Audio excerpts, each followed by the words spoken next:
Hello students, welcome to the PND coaching classes learn easily and smartly. तो आज हम पढ़ने वाले एक क्वेश्चन जिसमें बोला गया है in context of sustainability of development comment on renewable and non renewable resources.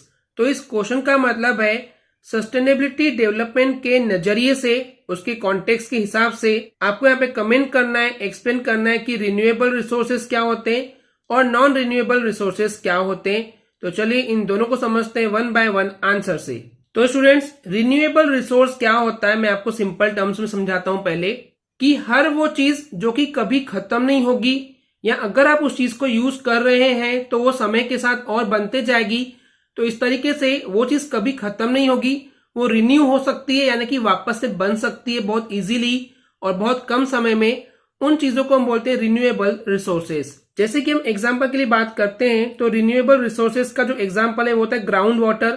Ground water यानी कि जो हमारे पास पानी है जमीन के नीचे, वो कभी खत्म नहीं होने वाला है। उसके अलावा सूरज हो गया, सन हो गया, विंड यानी कि हवाएं हो गई, हीट यानी कि टेम्परेचर हो गया। तो ये चीजें कभी खत्म नहीं होने वाली है, ये खुद ब खुद समय के साथ बन जाती है। तो ये है एग्जाम्पल रिन्यूएबल रिसोर्सेज के। तो अब इसकी डेफिनेशन देखते हैं कि वो रिसोर्सेज जो कि रेप्लेनिश हो सकते हैं।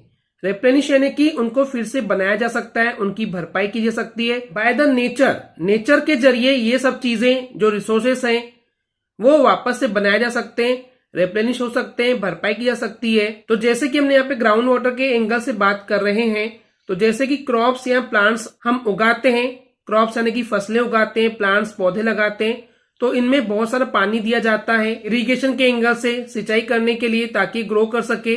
तो भी क्या होता है स्टूडेंट्स, ग्राउंड वाटर जो है वो खत्म नहीं हो सकता, क्योंकि वाटर साइकिल चलते रहती है। जो हमारे पास वाटर सोर्सेस हैं, रिवर हो गए, सी ओशन वगैरह हो गए, लेक्स हो गई, तो क्या होता है ये पानी जो है इवेपोरेशन के जरिए ऊपर उठता है भाप के जरिए, और ऊपर क्लाउड बनाता है, बादल बनाता है, और समय आने पे वो बारिश बन के वही पानी नीचे जमीन पे आता है।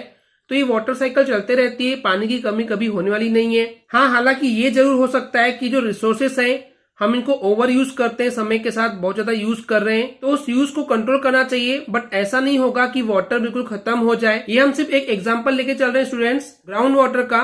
ऐसे बाकी जो भी नेचुरल रिसोर्सेस हैं जो कभी खत्म नहीं होने वाले, जैसे हमने डिस्कस किए, सन हो गया, विंड हो गया, वाटर हो गया, हीट हो गया, ये कभी खत्म नहीं होने वाले।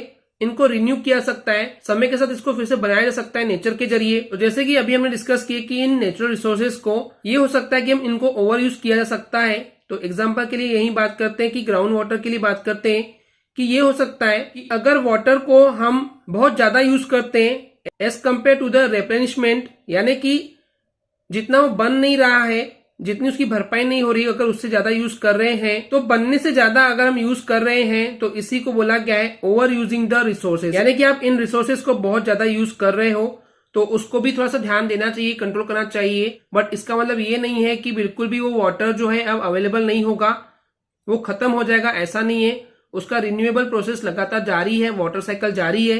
तो इसलिए रिन्यूएबल रिसोर्सेस वो रिसोर्सेस होते हैं जो कि रिन्यू की जा सकते हैं, यानी कि उनको वापस से बनाया जा सकता है, उसकी भरपाई की जा सकती है और उसको रिप्लेनिश किया जा सकता है। तो चलिए अब बात करते हैं नॉन रिन्यूएबल रिसोर्सेज की। तो नाम से क्लियर है, ये एक समय पे बहुत ज्यादा यूज करने के बाद खत्म हो जाएंगे।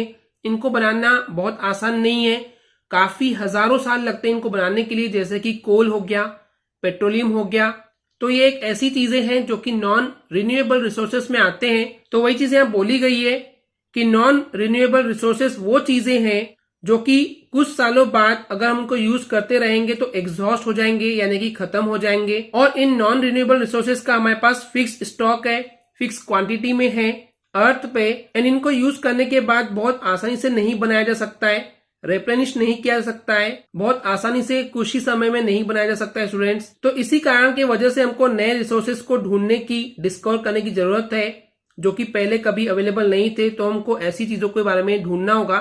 जैसे कि अगर मैं एग्जाम्पल के लिए बात करता हूं, आपको पता होगा कि जो गाड़ियों में पेट्रोल भरा जाता है वो भी हमारे पास लिमिटेड क्वांटिटी में ही होता है। तो उसके लिए जो शुगर इंडस्ट्री है उसमें से एक लिक्विड ढूंढा जा रहा है, इथेनॉल बोला गया है, उसके जरिए भी गाड़ियां जो है बिना पेट्रोल के हेल्प से भी चलाई जा सकती है। तो इस तरीके से हमको नए नए रिसोर्सेज के बारे में ढूंढना होगा जो कि पहले से नहीं थे, अर्लियर समय पे नहीं थे। तो इस तरीके से जो नए रिसोर्सेस हैं इनको भी कहीं ना कहीं उस स्टॉक में ऐड करना चाहिए ताकि जो इंसान की जरूरतें हैं वो पूरी की जा सके। हालांकि जो नए रिसोर्सेस आप ढूंढ रहे हैं, नए सोर्सेस आप ढूंढ रहे हैं, वो भी एक टाइम के बाद एग्जॉस्ट हो जाएंगे, खत्म हो जाएंगे। बट फिर भी हमको नए नए सोर्सेस के बारे में, नए नए रिसोर्सेस के बारे में पता करते रहना चाहिए ताकि जो इंसान की जरूरतें हैं या जो सस्टेनेबल डेवलपमेंट है, जो लगातार विकास हो रहा है, वो लगातार होते रहना चाहिए। तो ये होता है नॉन रिन्यूएबल रिसोर्स जो कि एक समय बाद खत्म हो जाएंगे। ओके स्टूडेंट्स, क्लियर है? आई होप स्टूडेंट्स आपको क्लियर हो गया होगा। अगर आपको हमारी वीडियो से कुछ भी सीखने मिला या नॉलेज मिला तो प्लीज हमारे चैनल को सब्सक्राइब कीजिए एंड वीडियो को लाइक जरूर करें। आज के लिए इतना ही। Thank you.